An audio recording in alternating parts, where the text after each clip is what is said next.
It's the first thing you're taught as a kid learning to run the relay. Don't drop the baton or you will be disqualified. Well, that's what seemingly happened to the women's US team in the qualifying heats of the 4x100 meter relay. But after an appeal by the US team, Olympic officials ruled that a Brazilian athlete had jostled US track star Alison Felix, as we see here, as she prepared to pass the baton. Then an unprecedented decision.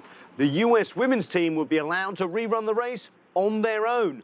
And if their time was good enough, they would qualify. They did that, but in the process, that dropped the Chinese quartet of Ge Manqi, Yang Xiaojing, Wei Yongli, and Wen Qi. They were in 9th place, knocking them out of a potential final. Now, the Chinese team officially filed a complaint. This is what China's track and field coach had to say. It's outrageous that Team USA were allowed to run again. This is unfair. The key point is that they run alone, unprecedented in the history of the Olympics or World Championships. And this can only be described as ridiculous. They were running while everyone else is watching. And this is not even a race.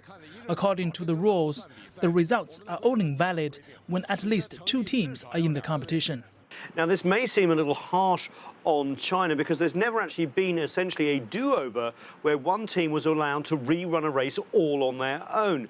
And that was the basis of China's official complaint. In that complaint, the Chinese Olympic team said that the women qualified for the final and therefore should run. They even suggested having 2 heats for the final, including the US team, because that would make up 9 teams.